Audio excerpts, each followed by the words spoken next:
Hey everybody, so we are going to start looking at each of the short stories that appeared in Skeleton Crew one at a time in their original appearances. The first story in the book is The Mist, and The Mist was first published in an anthology called Dark Forces. This is the first edition. It was published by Viking in 1980, and it's a classic anthology. It's one, it's on the top of people's best anthology lists all around. A short novel by Stephen King is noted on the cover. Speaking of covers, I find that this is probably among the worst covers ever. It's just text. No artwork. If I was walking past this in a bookstore, I would keep walking because there's nothing interesting at all about it. But it has gone on to become a classic anthology. So this is Dark Forces, the first edition. It has a price on the jacket of $16.95. And the copyright page indicates no statement of printing here. I know this book did go through a number of printings as well as a book club edition, so you want to make sure that your copy has no indication of printing on the copyright page to indicate a first. And that is how the book first appeared. It was then released in the UK by McDonald as a trade hardcover edition. This is the first UK edition of the book, already superior to the US because it's got actual artwork on the jacket. Not the most exciting artwork, but at least it's artwork. So this is the book. This is what it looks like. The price on the jacket is $6.95 UK. And if you want to check your copy, there will also be no indication of printing on the copyright page. I don't know if this book in the UK had more than one printing. If so, you want one that has no indication of printing. This is also, by the way, published in 1980. So about the same time as the US, maybe a little bit later, but we're talking weeks or months, not more than that. All right, 25 years later, the book was published by Lonely Road Press as a enormous 25th anniversary signed limited edition, which is this book. This is a beautiful thing. It comes in a really nice tray case. This is the numbered edition. It comes in a tray case that you would normally see. So it's given the work of a lettered, which has like a little magnetic piece on the spine that opens up, revealing the book inside the tray case. Let's take it out.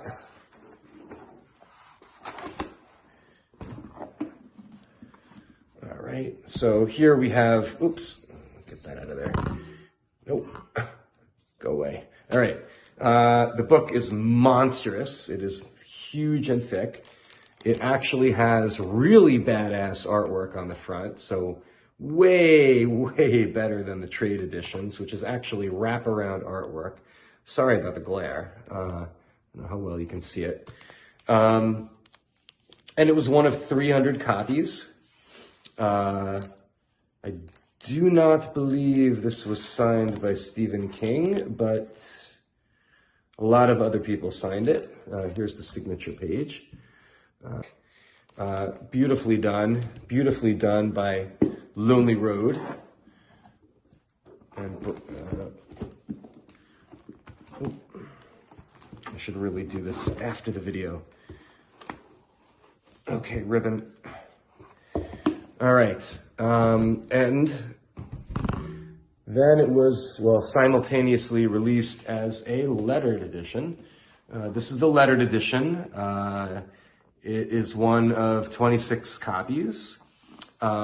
very much like the numbered one, except it's got a gold tray case instead of black, but it also has the magnetic opening part, and the book is the same inside. Let's take it out. Yeah, this one doesn't have Mylar on it, so maybe you can get a better look at the jacket. There we go. Hard to avoid the glare. Oh yeah, much better, right? Much better. So that's the beautiful jacket artwork. Is that the same? Is it the same jacket? Yeah. Yeah. Okay. Anyway, the book is the same. This was, although the jacket is different. So the jacket actually has its own price for the lettered. And, the binding, yeah. So the binding is also nice red binding. So it is a bit different than the numbered one. But I believe the interior artwork is the same. There's a peek. Yeah, I think it's pretty much the same otherwise. But anyway, that is the lettered, and what a beauty it is, right? So, oops. If you can get a copy of at least the numbered one, the 25th anniversary of Dark Forces is a beautiful signed limited edition from Brian Freeman. So there you have it.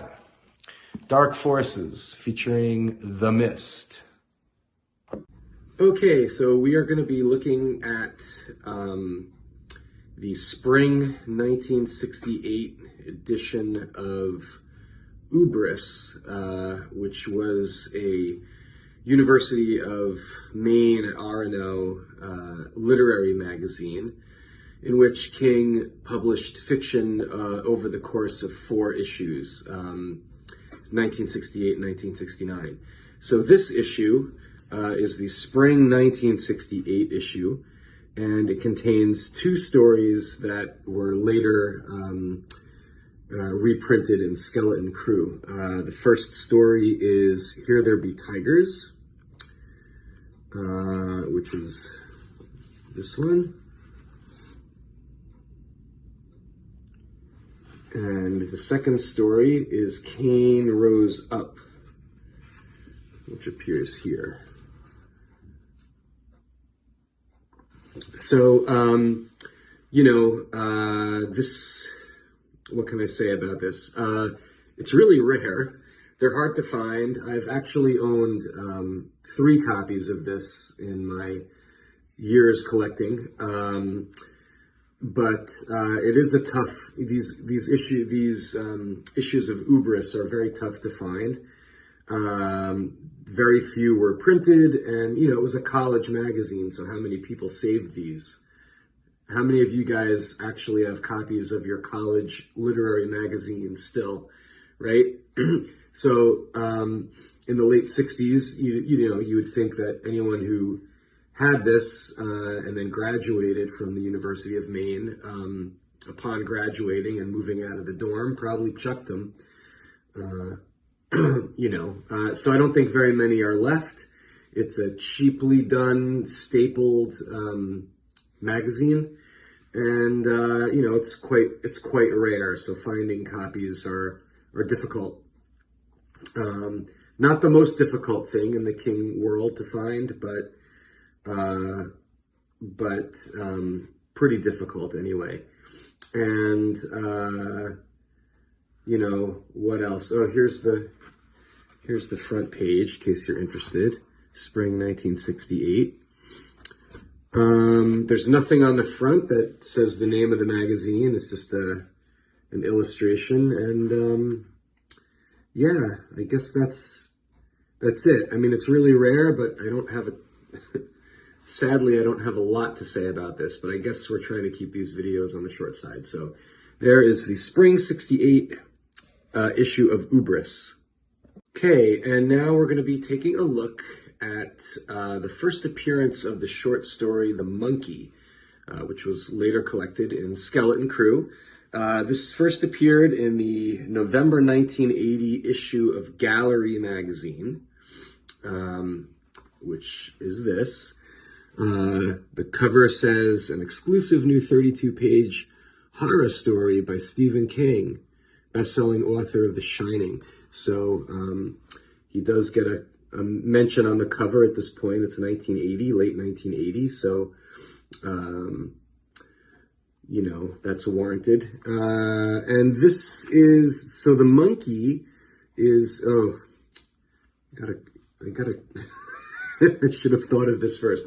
There's some inappropriate material behind the monkey. Let's see if I can do it. Okay, there we go. So the monkey is this bound booklet, 32-page booklet, that is stapled into the magazine. Many collectors didn't want an adult magazine, so they unbent the staples, pulled this magazine out, and then just have this magazine. So you can do that without ruining the magazine. It's intact. It's stapled to itself. So it's actually fully intact. And it's one of, so it's like a little book. It's got a little bio of King with a photo, and this is the first appearance of the story. Gallery did, I believe, 3 of those. One was the Jaunt, which was actually a reprint, and the other was the Raft. So it's one of 3 that appeared in Gallery this way. So that's the first appearance of the monkey in November 1980's issue of Gallery. So we're now going to look at the first appearance of Mrs. Todd's Shortcut, which was later collected in Skeleton Crew. The story first appeared in the May 1984 issue of Redbook magazine. Redbook magazine is like a sort of a I don't know how to say it, like a women's magazine, kind of like on the, I don't know. I don't read it, so it just looks like something like Cosmopolitan or something like that. But Stephen King does get a mention on the cover. New Stephen King chiller and great mystery thriller. So it doesn't seem like something that would fit in this magazine, but there you have it. Let's take a peek. This is a pretty rare magazine issue. It's kind of hard to get. I just sold a copy the other day, but it's, you know, it's on the tougher side. Not too many of these around. Here's the story.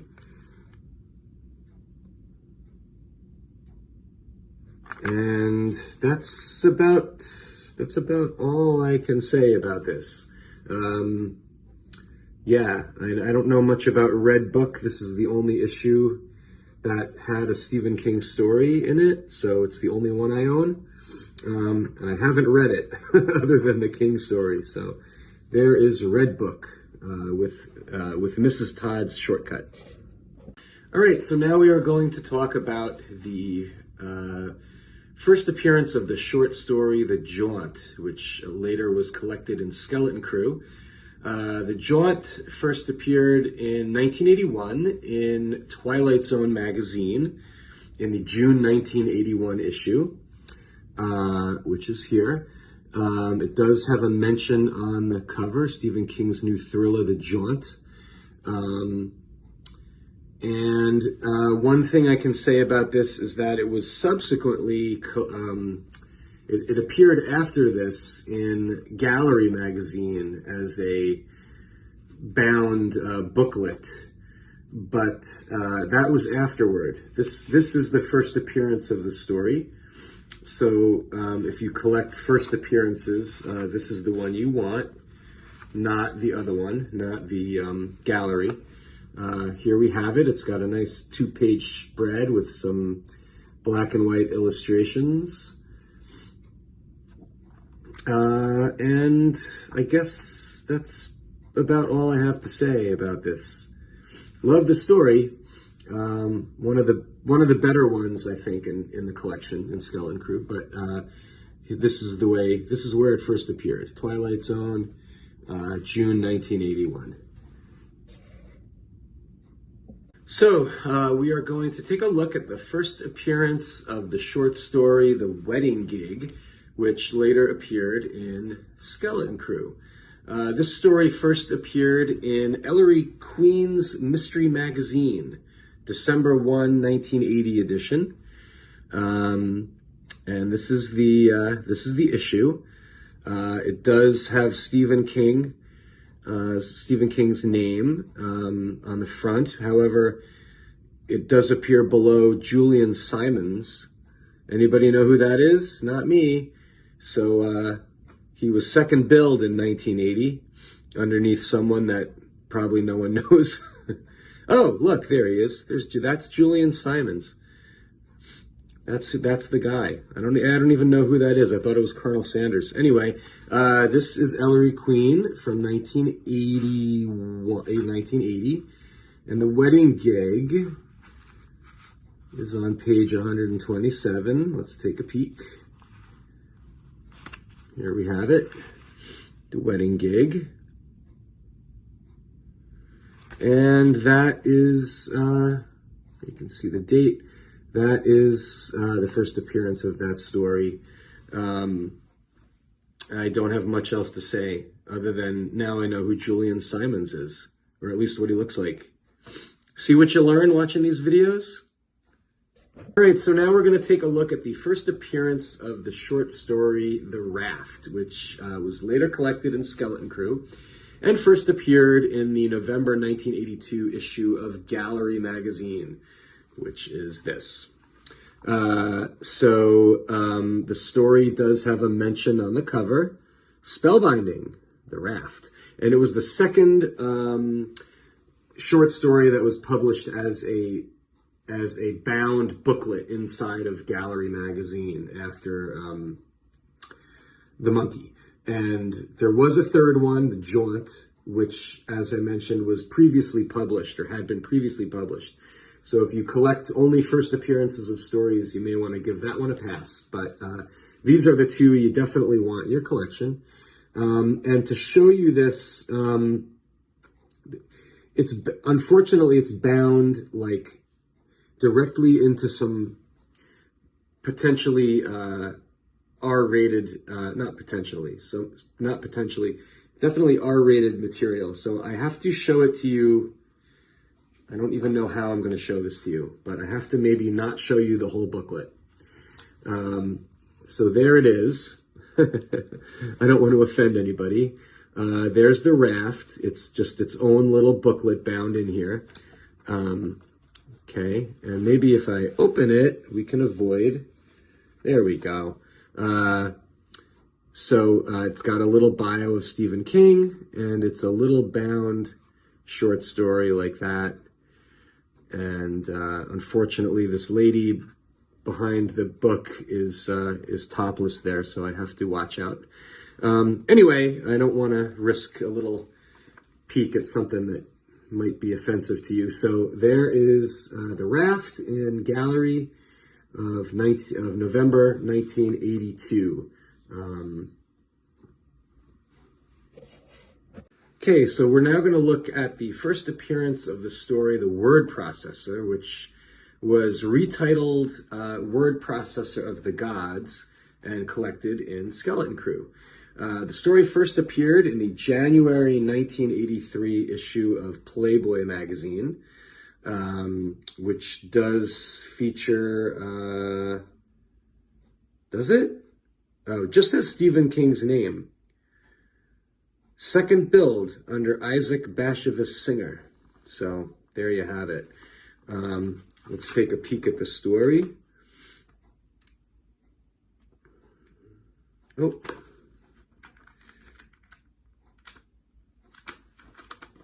Sorry, guys. I thought I knew what page it was on, but I clearly don't.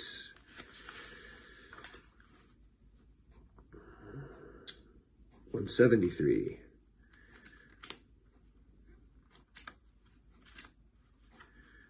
Oh boy. Sorry, these pages are really hard to turn. Nope. Oh my God. So sorry about that. There we go. And look, it's actually not bound next to anything offensive. So there's the word processor, the way it first appeared in the January 1983 edition of Playboy. Right, and now we're going to take a look at the first appearance of the story, The Man Who Would Not Shake Hands, later collected in Skeleton Crew. The story first appeared in the anthology Shadows 4, edited by Charles Grant.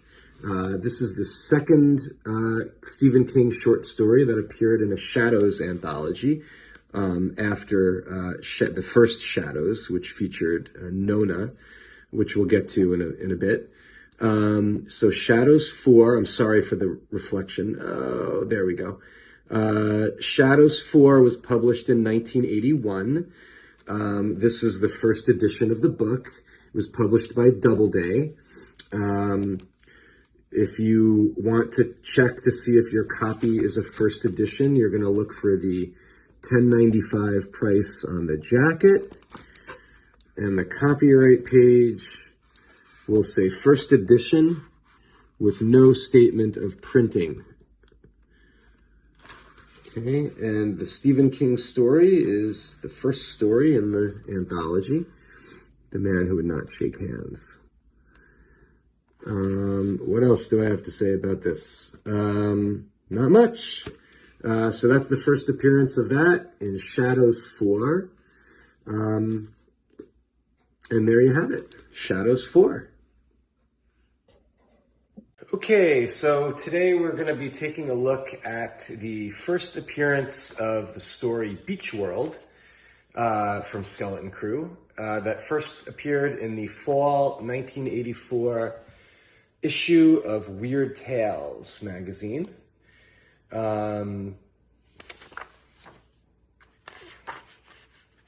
Here is a look at the story,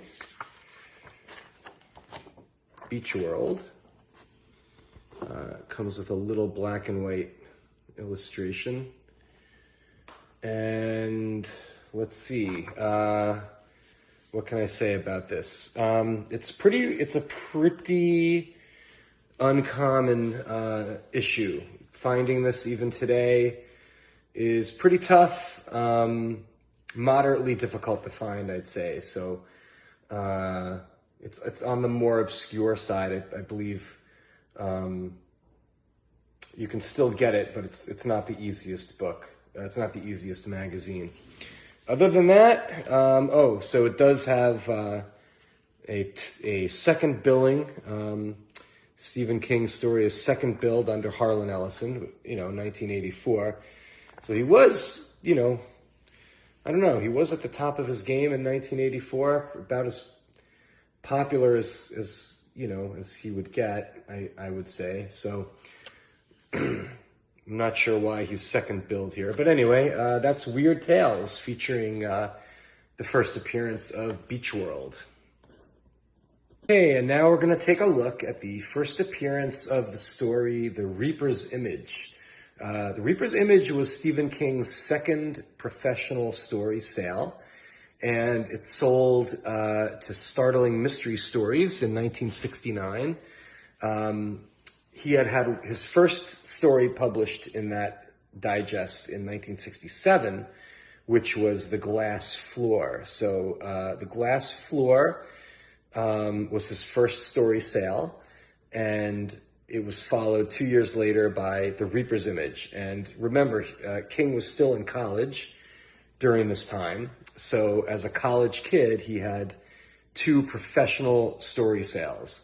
This is the issue of Startling Mystery that contains The Reaper's Image. And at this point, other than his college literary magazine, he had only had one short story professionally published. And yet, his story is on the cover of this issue, which is insane. That's really amazing, I think, for, you know, a college kid whom nobody knew. So this is a pretty interesting piece. It's definitely rare, but not impossible to get. I think copies will run you a couple $100. It's not quite as difficult as the issue number 6. By the way, this is issue number 12, spring 1969. Issue number 6, which featured the first story, is a little more difficult. Here's a look at the story as it first appeared. The Reaper's Image. And that is, pretty much all I can say about this. This is, a very small digest. It was something that you would find like on a newsstand or at a bus stop or an airport. Startling mystery stories. Did feature some early fiction by a number of other writers who went on to find bestsellerdom, such as F. Paul Wilson and a number of others. So that's King's second story, The Reaper's Image, in Startling Mystery Stories. Okay, and now we're going to take a peek at the first appearance of the story Nona, which was later collected, as were all of these, in Skeleton Crew. Nona first appeared in the hardcover anthology Shadows. Here's the book. This was the first of a very long-running series of anthologies edited by Charles L. Grant. This first one was published in 1978 and features Nona, as we said. So it is a moderately difficult book to find in perfect condition. You can probably find a copy of it fairly easily if you're not too concerned with condition. If you're looking for a first printing, you want to look for the price of $7.95 on the jacket flap, and the copyright page will state first edition at the bottom with no indication of printing. So if your copyright page looks like that and you've got the correct price on the jacket, you've got a first edition. Nona is, I believe, the last story in the anthology. Right here it is.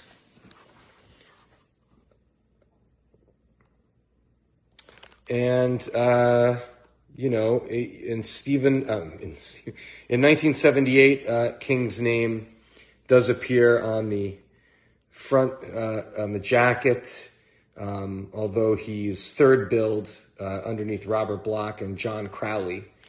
So at this point, I guess The Stand had just come out, so he wasn't, perhaps not a household name yet, but, getting there. So this is Shadows, and this is where you would have first read the story Nona.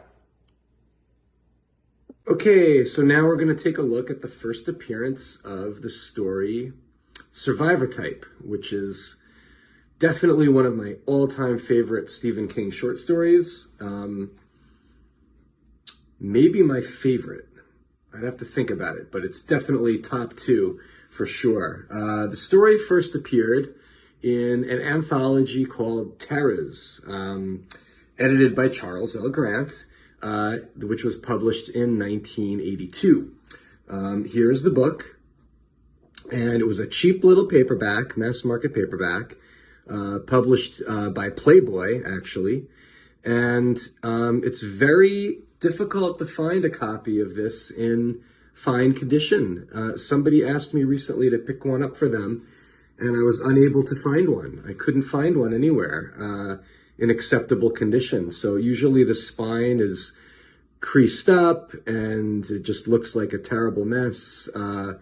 but to find a nice one like this is tough these days. Anyway, if you have one and you want to check to see if your copy is a first printing, there is a printing line on the copyright page that goes down to 1. And let's take a peek. Survivor type is the closing story. There it is. And this is where the story first appeared. And it was later collected, of course, in Skeleton Crew. So that is, what do I have to say about this? I guess not, just I loved it. Great story. This is a decent anthology, and it's where the story first showed up. Okay, so Terras edited by Charles Grant. All right, and now we're going to take a look at the first appearance of the story, Uncle Otto's Truck. Later collected in Skeleton Crew. The story first appeared in the fall 1983, or October 1983 issue of Yankee magazine. This was the second story that King sold to Yankee magazine, following Do the Dead Sing in 1980. So this is 3 years later. This is a fairly cheaply bound digest, very difficult to find in perfect condition. Even my copy is not what I would call perfect, but you know, it's a mess. I don't know that I've ever seen one that I would describe as hard fine, but anyway, you can still find copies. They're not impossible to find. It's all about condition. Oops. And where's the story? Here we go. Uncle Otto's Truck by Stephen King. Does come with a little illustration down there. And that's that. So that's Uncle Otto's Truck in the October 1983 issue of Yankee. Okay, and now we're going to take a look at the first appearance of the short story Big Wheels, a tale of the laundry game, which was later published in Skeleton Crew under the title Milkman No. 2. The story first appeared in 1980 in a UK anthology called New Terras 2. And it has nothing to do with Terras, the book we just looked at, because this was published 2 years earlier, and completely different. It was edited by Ramsey Campbell, not Charles Grant. So I guess back in the 80s, if you were looking to do an anthology of horror stories, and you were trying to come up with a title, well, Terras must have been popular. So a lot of things called Terras, but they're not associated with one another. Here is New Terras 2. It was a mass market paperback original published by Pan in the UK. And it's, you know, much like Terras in the US, this was a very cheaply made mass market paperback, bound cheaply. The paper is cheap. Finding a lovely copy is tough, but not as tough as Terras. I think this one's a little bit easier to find if you're looking. Anyway, it was released in 1980, following a book that was actually called New Terras 1. So clearly they knew they were going to sequelize it when they released the first one. Your copyright page will say first published in 1980 by Pan Books, and will have no other statement of printing. I don't know if this had a subsequent printing. If so, I've never seen it. But if there is an indication of printing there, then, you know, it's not a first. Okay, and here is the story. Big Wheels, a tale of the laundry game.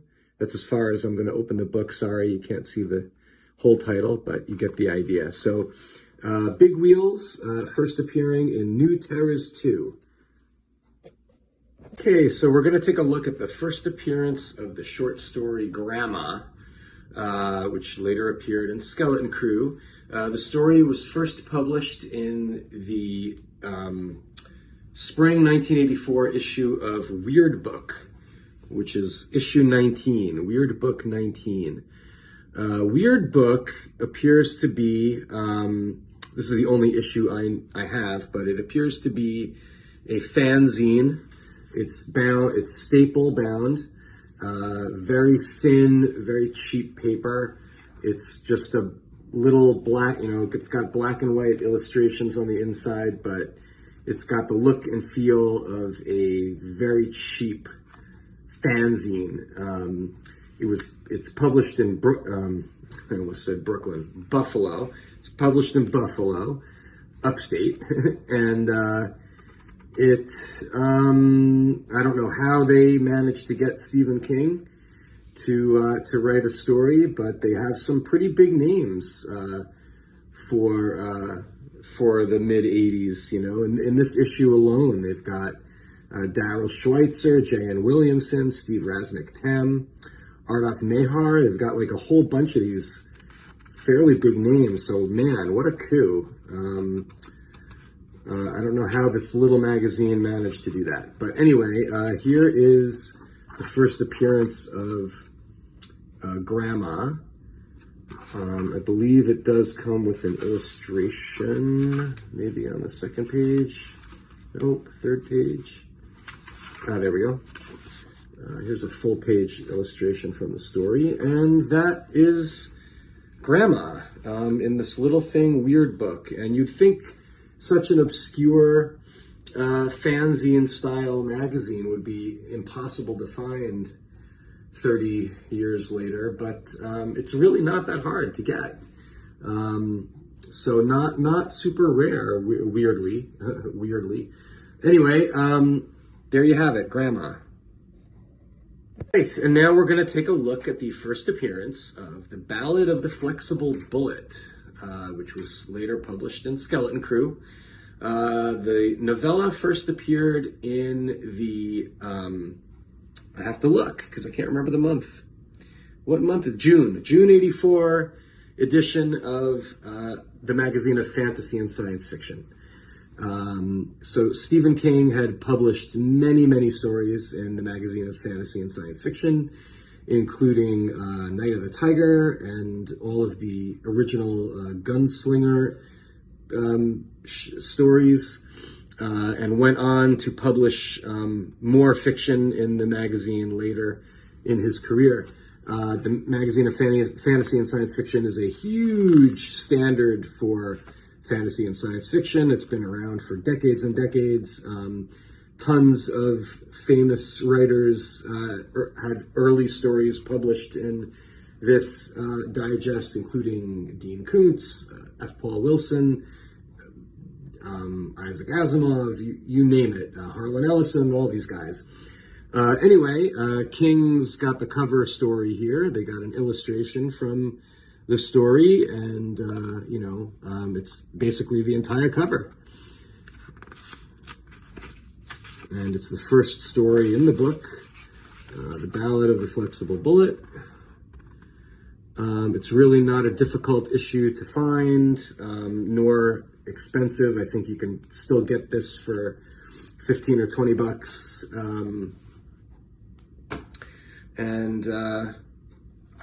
That's the Ballad of the Flexible Bullet. I don't really have much else to say about that. But yeah, that's the Fornet story. Fornet some Fornus, right? Ballad of the Flexible Bullet, 1984. So now we're going to take a look at the first appearance of what eventually was retitled The Reach in Skeleton Crew. The story originally was published under the title Do the Dead Sing in Yankee magazine, November 1981. So this was the first of two stories that King published in Yankee, the other one being Uncle Otto's Truck in 1983. Like I said, with that one, this is a cheaply made digest. Finding copies in perfect shape is super hard. My copy is the closest I've ever been able to find in perfect condition, but it's still not, I still would not describe this as perfect. Anyway, yeah, so that's the issue. Let's see if I can find the story. These are big, thick magazines with thin pages, and it's hard to turn the pages. There we go. So Do the Dead Sing, which later was retitled, as I said, The Reach. And there you have it. So this is actually the last story in the collection, Skeleton Crew. But we're going to take a look at one more after this as a bonus. So not yet. One more to go. And finally, we're going to take a look at the bonus story, the Revelations of Becka Paulson, which was published as a bonus in the later limited edition of Skeleton Crew. It did not appear in the original trade edition. The Revelations of Becka Paulson, as you guys probably know, was later incorporated into the novel The Tommyknockers, but appeared as a short story for the first time in 1984 in Rolling Stone magazine. This is the July 19th, 1984 issue of Rolling Stone. And Stephen King is second billed in 1984 under Tom Wolfe. There you have it. So this is a very large, oversized, and floppy magazine. Look at that. 1984. A very large, floppy magazine. So finding a really great one is tough because the staples, the magazine tends to pull away from the staples easily here. This is not a magazine that is easily handled, and if the copy's been read, it's almost certainly done. Stephen King.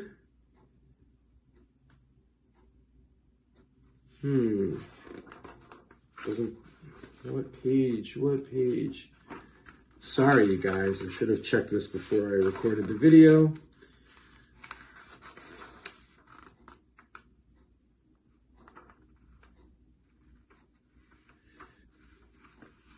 What a crappy table of contents.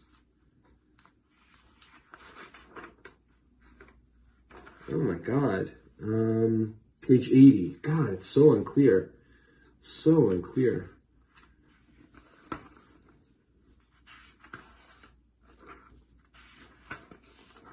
All right, so there it is. Sorry it took me so long to find. Revelations of Becka Paulson with a full color piece of artwork.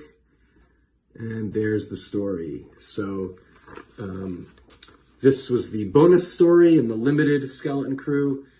Did not appear in the trade, and that completes our Skeleton Crew collection of original short story appearances. And thank you guys so much for watching. This must be a 45-minute long video once it's all cobbled together. So appreciate your patience, and thanks for checking it out.